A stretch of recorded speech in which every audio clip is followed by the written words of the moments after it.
This is a 12-inch of Cold Sweat. If you see inside the hand there, you may be able to see a little drawing. And on the Yes. B side, there we go. Sorry, I don't know if you can see. Oh Bare yeah. boobies. There you go. So hilarious. Anyway, I wasn't sure if they were Icelandic letters of the alphabet or a penis and tits. So there. you wouldn't want that to be on your passport. Anyway,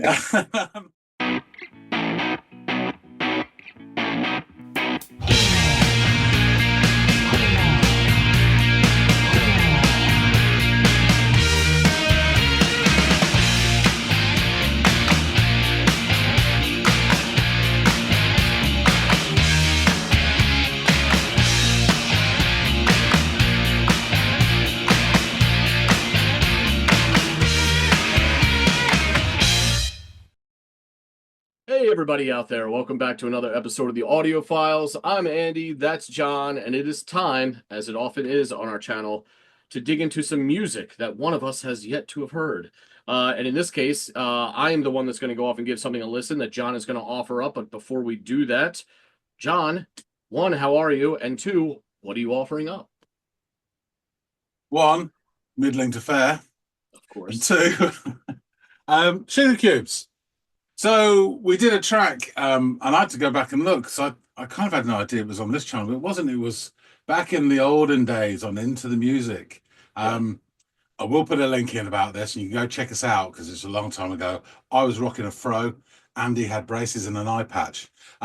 Really entertaining stuff. But yeah, so I thought it was about time for another one. So we have a track called Deus. Okay. And it is a peel session. It's just Oh, audio only, no visuals, but yeah, it's an interesting little ditty. okay, cool. I think I mentioned this the last time back when we did that show. I don't have a lot of experience listening to Bjork stuff before she was just the artist known as Bjork. So this will be an interesting listen. That I'm kind of looking forward to. So, and it's a peel session, so all the more reason to be anxious to scope this out. So let me run off, do just that, and I will come back and let you know what I make of it. Deus does not exist, but if he does, he lives above me in the brightest, largest cloud up there. He is whiter than white and cleaner than clean. He wants to reach me.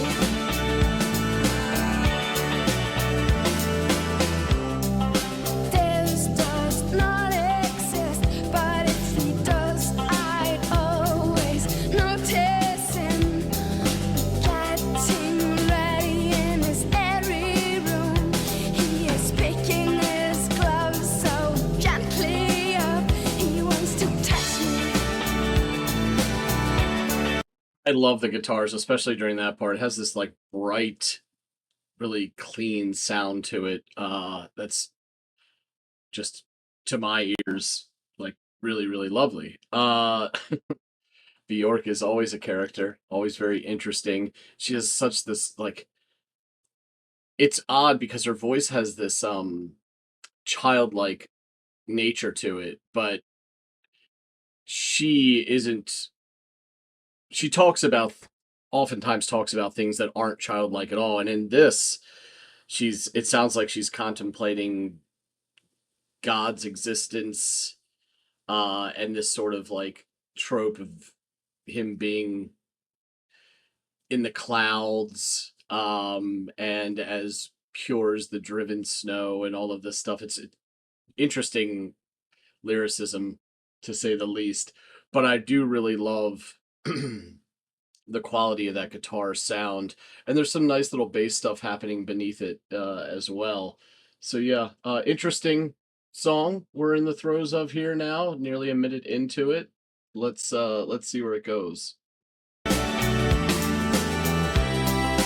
walking up down the tiny street, pulling my color, it gets bigger. Ooh. I once met him. It really surprised me. He put me in a bathtub, made me squeaky clean.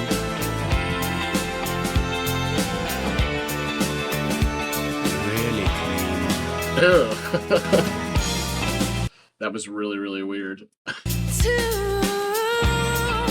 create a universe, you Her voice. must taste the forbidden fruit. He said, hi. I said, hi. I was still clean.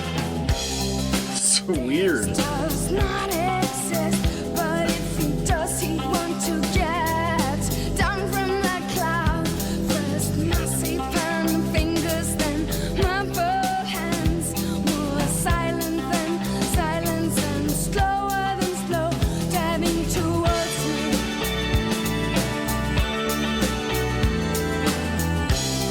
My color is huge, room for two hands. They start at the chest, then move slowly down. I thought I had seen everything. He wasn't white and fluffy. He just had sideburns. He just had sideburns and a queen. He said hi. I said hi. I was not clean.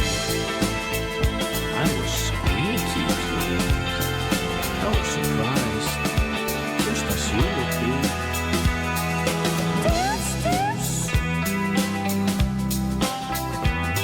Wow, that guitar is really nice. He does not exist.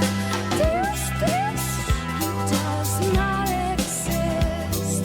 This, he does not exist. This, he does not exist. This, he does not exist. Hmm. Yeah, this was an interesting one. There were aspects of it that I really enjoyed. Again, I said it plenty of times about that. The guitar sound was really lovely. So is her voice, as interesting as it is. I think the fact that it is interesting and has all this character to it is what makes it so attractive to me. So, she could sing the goddamn phone book and I would find it to some level interesting because of that sort of affectation that she puts on things and just her kind of natural pitch. Um Even the part where she's going, Deus. I don't know what it is, but I like the sound of that. Um the spoken word part was super weird, and no offense to your man, but a little, in a way, kind of creepy and detached. But uh, the song was like a 50-50 for me. I would want to listen to it again, because there are, as I just stated, aspects of it that I do find pleasant. There are others that I just find odd. It's not like I hate it or dislike it. It's just that I find it kind of weird. So it would require probably repeat listens. For me, I am far more familiar with Bjork's work beyond the Sugarcubes. And I love a lot of what she's done. Um, which isn't to say I don't like this, but it's just I'm not 100% sold on it, and I would want to give it further listens to really have a concrete feeling about it. I'm sort of like on the line of like, is this good weird, or is this kind of like just weird weird? Uh, but I mean, is that's part of, I will admit, part of the pleasure of listening to her music. So if what she did post the Sugar Cubes was emblematic of some of what was cultivated in the Sugar Cubes, then maybe I will grow to like this song and some of their other stuff that I will give a listen to in the future. But yeah, little odd, curious in plenty of good ways, but there's a few where I'm like, but I'd love to learn more about this song, in that, like, what it seems to outrightly question or negate the existence of God, but then they go on to describe him in such vivid detail that it kind of contradicts the idea that he doesn't exist, which is curious in and of itself and worthy of like discussion.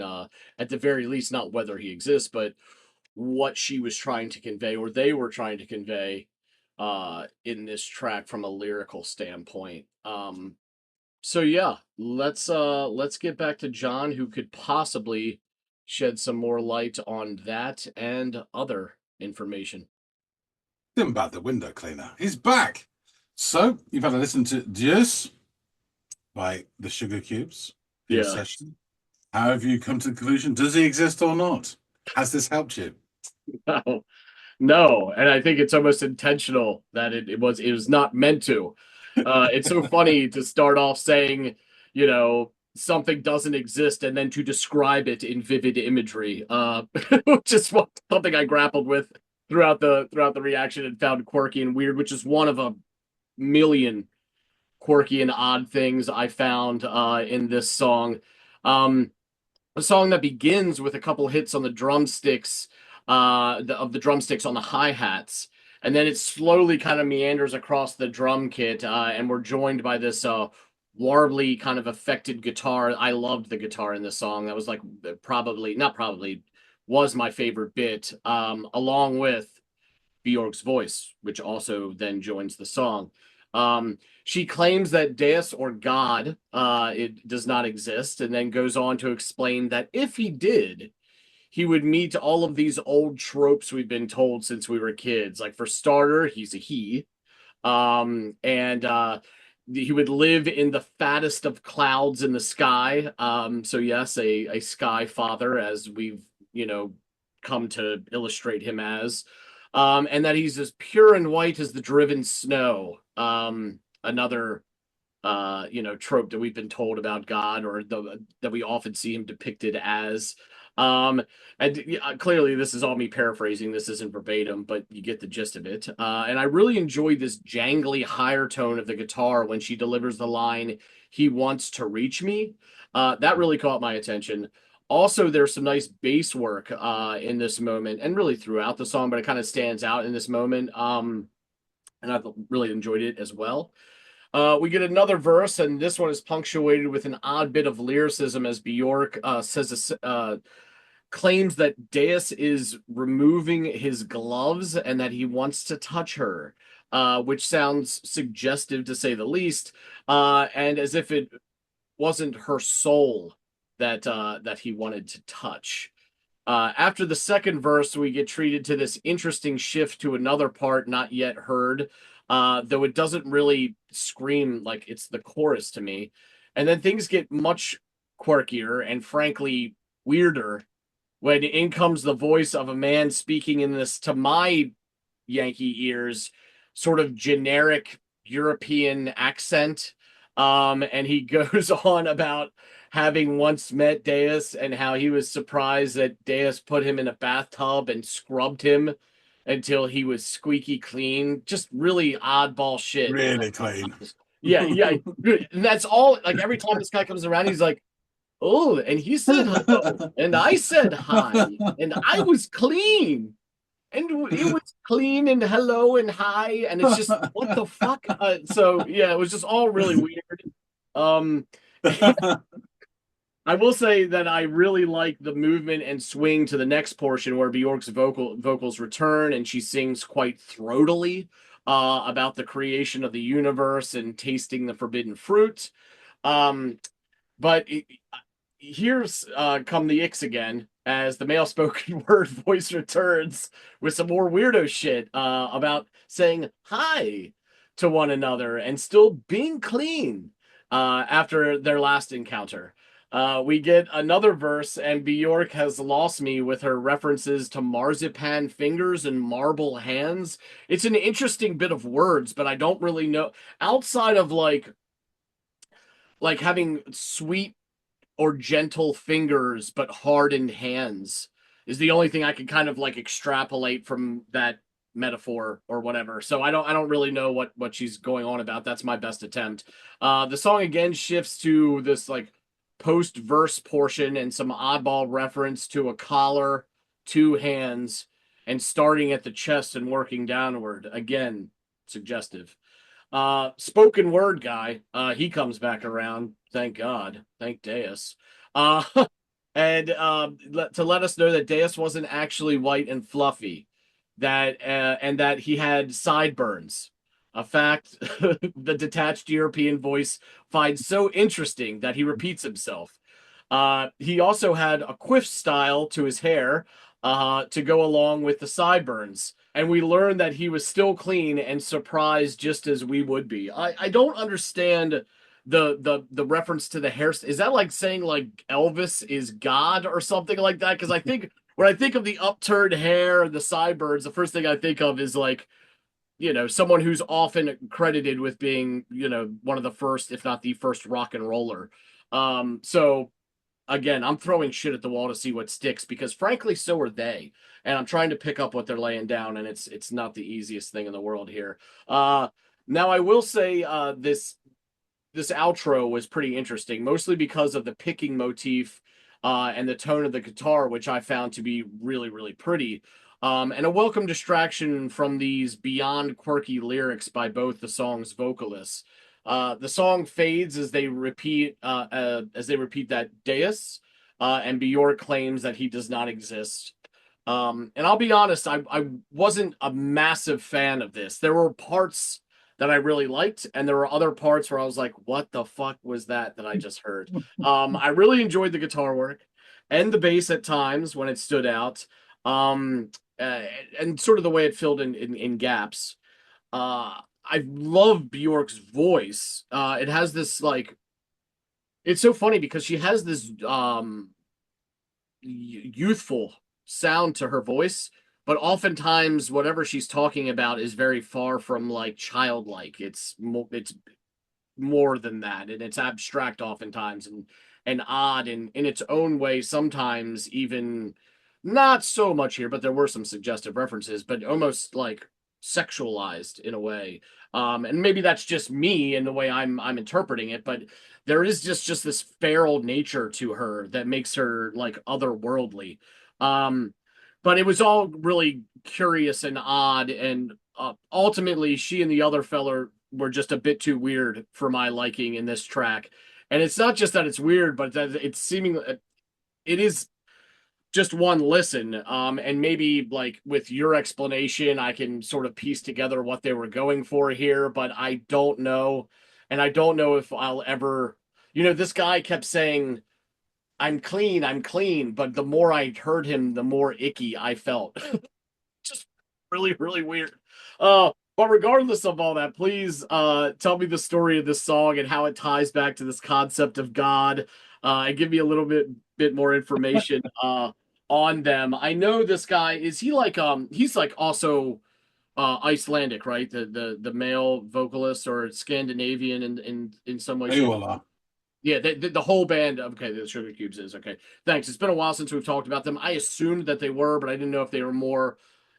Some people, if it was more of a pan-European thing, or if it was strictly all Icelandic. But yeah, interesting stuff, and super weird, but not altogether off-putting. Just the lyrical content and the way it was packaged was really odd to me. And on just one listen, that's how I ingested it. So please tell me more. Make this make sense. Interesting. I wondered if you could get past the lyrics. Because it is a fantastic song. Her voice is a delight. Yeah. Ina, the male vocalist, is someone that you either come to love or hate. And if you go onto any sort of discussion page about Sugarcubes, it's 50-50. Okay. People saying that, you know, the Sugarcubes is basically a bunch of Björk songs that are ruined by some bloke. And other people saying that the dynamics between the two is essential. And he actually, from previous band, embodies the spirit of the beast of Iceland and blah, blah, blah. Anyway, so to get into it, so we mentioned them before. I will put the link in for Delicious Demon, another cracking tune.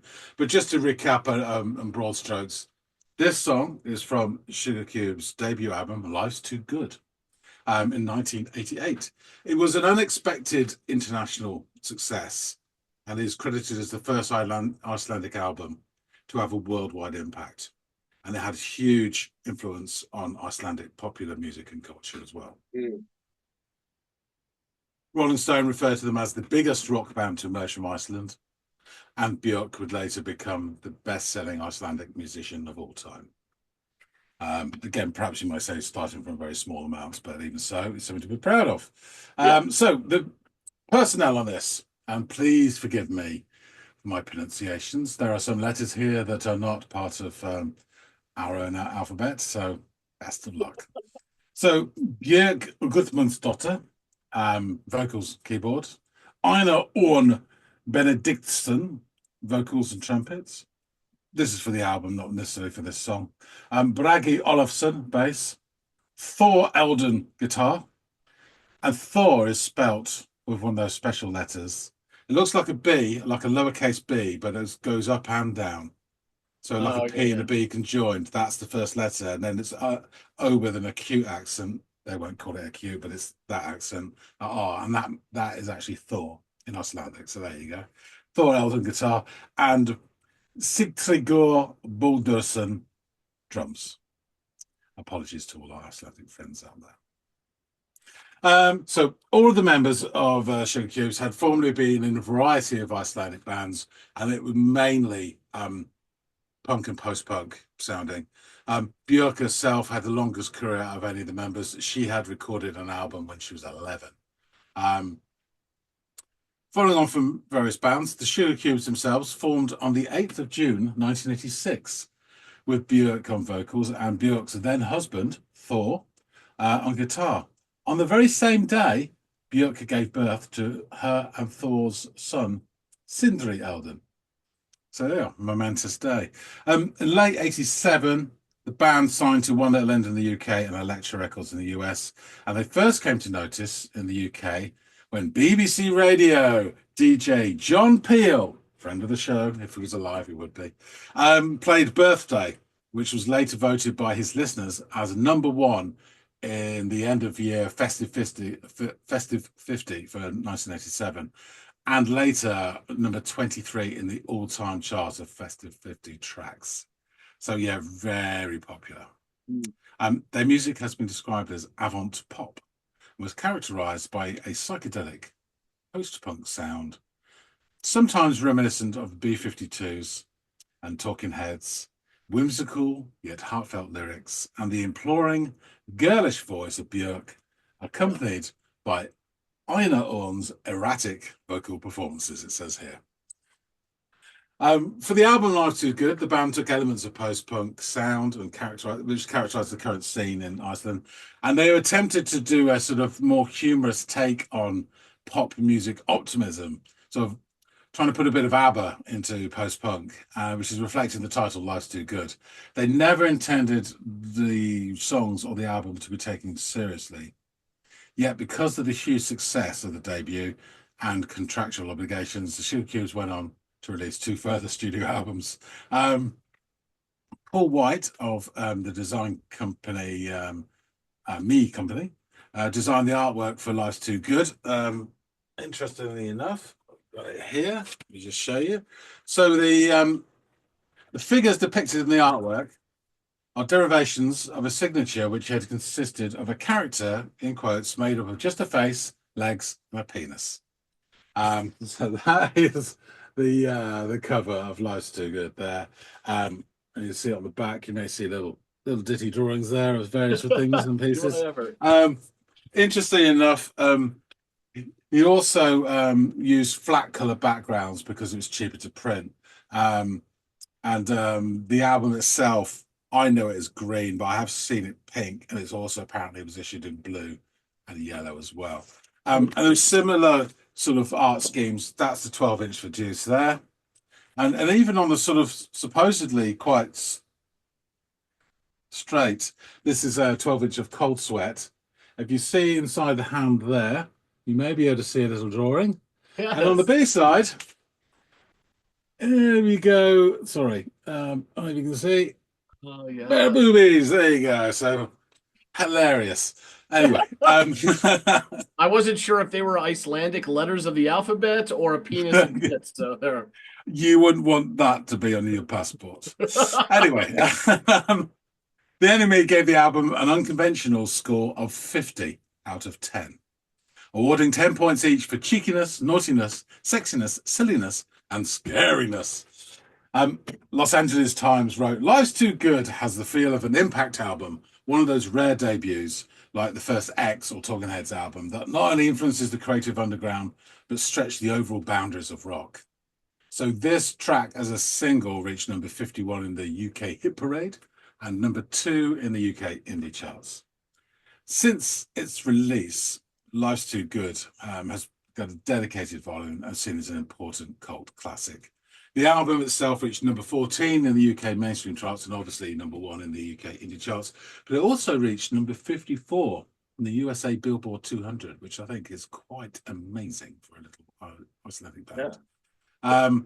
It was featured on numerous end-of-year lists and also in the book, 1001 Albums You Must Hear Before You Die.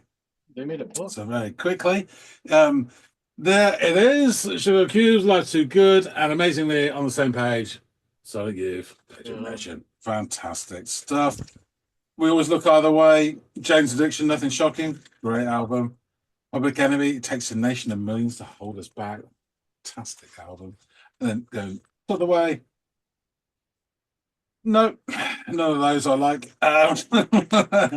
Dinosaur Junior Buck, there you go. Fantastic. What a year to be alive. And to all intents and purposes, I was. So if we go through the lyrics, and I'll talk a bit about the song. So, Deus does not exist, but if he does, he lives above me in the fattest, largest cloud up there. He is whiter than white, cleaner than clean. He wants to reach me. Deus does not exist, but if he does, I always notice him getting ready in his airy room. He's picking his gloves so gently off. He wants to touch me. And she does this like little run with her when she sings this. It's just beautiful.